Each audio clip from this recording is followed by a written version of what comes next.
Surat district cricket એસોસિએશનની ચૂંટણી પહેલા જ ધાક ધમકીની શરૂઆત થઈ ચૂકી છે। 13 એપ્રિલે સુરત ડિસ્ટ્રિક્ટ ક્રિકેટ એસોસિએશનની ચૂંટણી થવા જઈ રહી છે અને ચૂંટણી માટે 108 જેટલા ઉમેદવારોએ ફોર્મ ભર્યું હતું, જેમાંથી એક ઉમેદવાર નિહલ ગાંધીએ એસોસિએશનના પ્રમુખ મયંક દેસાઈ પર ગંભીર આક્ષેપ કર્યો છે। મયંક દેસાઈ ફોર્મ પરત ખેંચવા માટે ધમકી આપી રહ્યા હોવાની જાણ અરજી સ્વરૂપે ચૂંટણી અધિકારીને કરી છે અને હવે ચૂંટણી અધિકારી બંને ઉમેદવારોને સામસામે બોલાવી ઘટનાની તપાસ કરશે। એક નિહલ ચંદ્રકાંત ગાંધીએ આપેલો છે અને તેમણે એવો એક આક્ષેપ કર્યો છે કે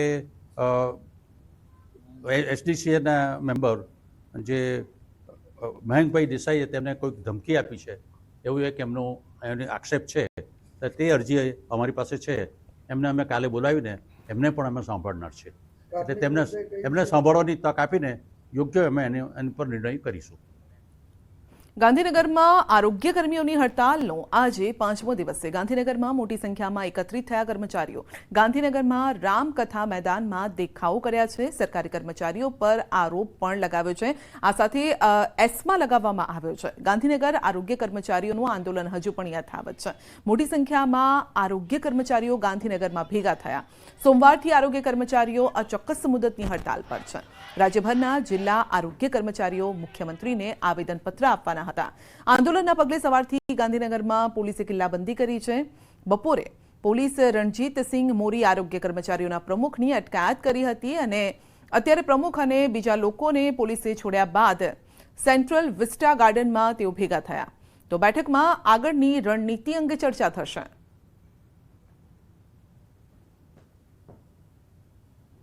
પંચાયતના આરોગ્ય કર્મીઓ છેલ્લા 5 દિવસથી હડતાળ પર છે અને આજે હડતાળનો 5મો દિવસ છે। સરકારે એસ્મા લગાવ્યો છે, એ એસ્માને અવગણીને પણ આરોગ્ય કર્મચારીઓ જે છે કે તેઓ પોતાની માંગ પર અડગ છે। પોતાની પડતર માંગણીઓને લઈને આરોગ્ય કર્મીઓ જે છે તે હડતાળ કરી રહ્યા છે। આપણી સાથે આરોગ્ય કર્મીઓ છે, તેઓ પાસેથી પણ જાણવાનો પ્રયાસ કરીશું।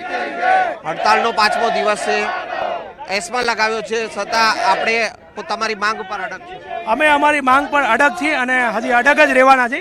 સરકારને અમારી એક વિનંતી છે કે અમે છેલ્લા 5 વર્ષથી અમે હડતાલ કરી રહ્યા છીએ અને સરકારે 1 વર્ષ પહેલાં અમને લેટર કરી આપ્યો છે કે તમને ટેકનિકલ ગણવામાં આવે છે અને તમારી જે કંઈ માંગણીઓ છે મંજૂર કરવામાં આવી છે। તેમ છતાં 1 વર્ષ થવા છતાં 13/3/2024 એમને લેખિત આપ્યું છે કે તમે ટેકનિકલ કર્મચારી છો, એમ છતાં અમને ટેકનિકલ કર્મચારી ગણી અમારો હક જે છે એ આપતા નથી। તેના કારણે અમે 1 વર્ષ પછી ફરીવાર અમારું આ આંદોલન ચાલુ કર્યું છે। જ્યાં સુધી અમને અમારા હકની જે ટેકનિકલ નહીં ગણે ત્યાં સુધી અમારી કર્મચારીઓની હડતાલ યથાવત ચાલુ જ રહેશે અને અમારી એક જ સરકારને અપેક્ષા છે કે અમે આરોગ્ય કર્મચારીઓ દરેક ફિલ્ડમાં હોઈએ છીએ। માનો કે એક્ઝામ હોય, પછી કોરોના વેક્સિન હોય, A to Z એપેડેમિક હોય, કોઈ પણ ચાંદીપુરમ વાયરસ હોય કે મેડિકલ ડ્યુટી હોય, કોઈ પણ પ્રકારની વાવાઝોડું હોય, સાયક્લોન હોય, તો પણ અમને એવી સ્થિતિમાં અમને ડ્યુટીમાં મૂકે તો સરકારને અમારે એટલી જ કહેવાનું છે કે અમે પાયાના કર્મચારીઓ છે, અમારી વાત સાંભળે અને અમને ટેકનિકલ ગણે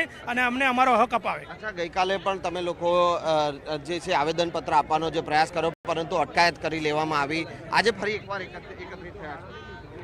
આજે ફરી અમે એકત્ર થયા છે અને અમારો જે માંગણી છે રજૂઆત કરવાના છે।